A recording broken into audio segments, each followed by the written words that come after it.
So let's go back to Street Fighter G.I. Joe for a sec. How did this come to be? Was this your first G.I. Joe comic book?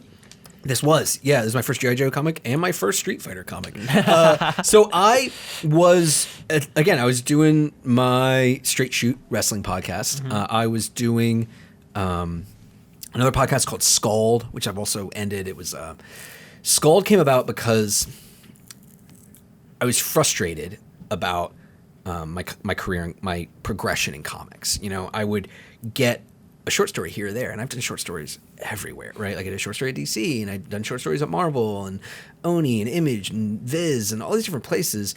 And I would do a thing, and everybody would say they liked it, and it would get like good reception online and reviews, and the editors and everything would like it, and then nothing. Yeah. And nothing came next. And it started to really frustrate me because, you know, I didn't have anything consistent, and I've been trying for years to get creator-owned pitches and stuff going, which is really tough, as everybody knows, because, you know, most of the time, if you're talking to an artist who is good enough to do a really good creator-owned book, that person's in demand. Yep. And so if you can't pay them, then they're working on spec, and that means that they've got to deprioritize your stuff. And the second Marvel or DC or an Image creator comes asking, they're going to leave. And that's not a knock against them, but it's just tough because it's really difficult. It's really difficult to bootstrap yourself up if you don't have a sack of money to pay somebody right out of the gate, or you're not an artist yourself, which, as we established, I'm not. And so Scald came about because I was thinking, okay, I need to have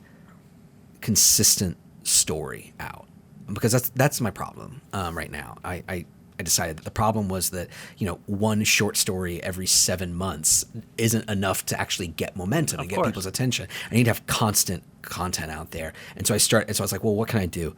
I have gotten pretty good at, I think I'm a good writer, and I've gotten pretty good at talking to people because I've been doing this podcast for so long. How about I just do that? How about I just do an oral serialized story? And so for 3 years, every single week, I wrote between, the shortest one was probably 20 minutes. The longest one was almost an hour. Wow. I would write an episode of this story. It was this big, gnarly, bloody, psychedelic, like very like Moorcock influenced, Moorcock. And I tell people it's like having Conan read to you by the Ultimate Warrior, right? Because I do a lot of shouting and a lot of like I don't do weird voices, but it is all about like the rhythms of the storytelling. Yeah. And for 3 years, I wrote a new one every single week and published it. And so I was, at the time I was doing that. I was doing Straight Shoot. I was doing lots of like, I don't know, just like copywriting and web writing and like bits and pieces and stuff.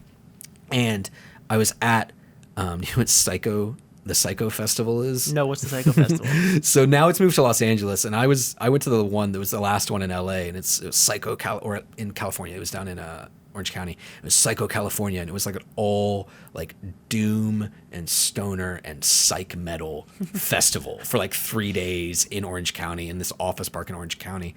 And I had my earplugs in and just like beer in hand, just letting this stuff like wash over me. I got an email and I looked at it. It was John Barber at who's now the editor-in-chief at IDW, who at the time was an editor, and he reached out to me because one of the things I talked about all the time on my wrestling podcast and on like social media was this idea of fight-based storytelling. And that's why I think one of the things I think wrestling does better than anybody else. And a lot of times if you're looking at fight scenes, whether it's in movies or comics or television, it basically goes like this.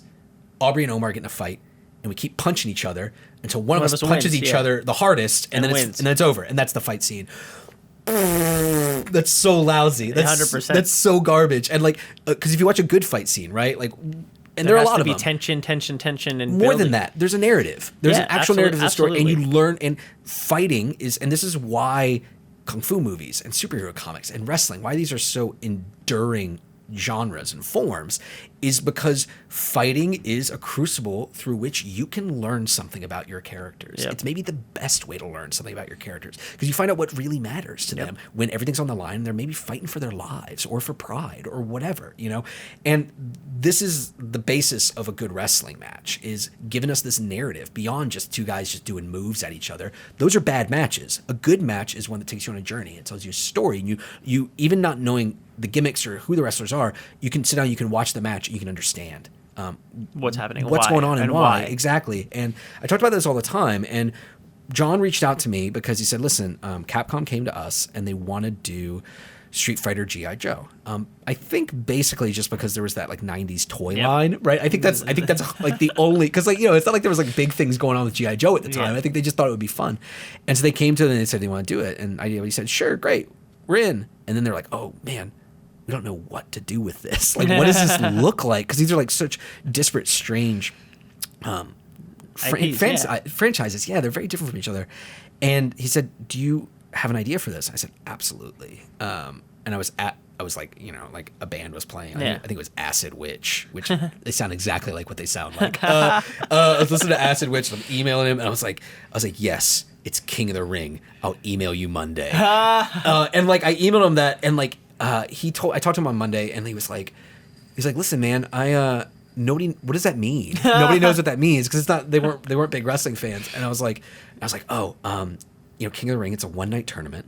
It's single elimination, and it's narratives told throughout this night of matches. And you have heroes and you have villains and upsets and changes, and like who beats who matters, and like there are all these interlocking stories, and that's how a wrestling tournament works. And he's like, I think I get it, but I don't really. I was like, don't worry. I got it. And I made the brackets. That's how I pitched this thing. I made the brackets, which are actually in here. It's on the back.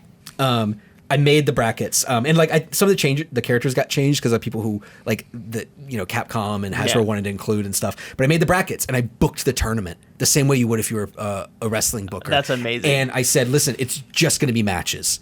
And they're like, what do you mean? I was like, I mean, on the second page, fight. It's into it, and it's nothing but matches the entire time, and they still like didn't fully get it. And I booked the tournament, and I described how every single match in the tournament would go, and I'll be like, will take up this many pages, and I laid out the entire thing. I sent it to them, and they said, oh yeah, do that. And so it's a fight comic. It is an unabashed fight comic. It's nothing but the first page gives us a little bit of intro, but not really. Like what I told people at the time was like, man, and I know some people like this stuff, but like I can't imagine how bored I would be writing like, Guile saying goodbye to his family and getting on the plane and flying to the tournament and thinking about the.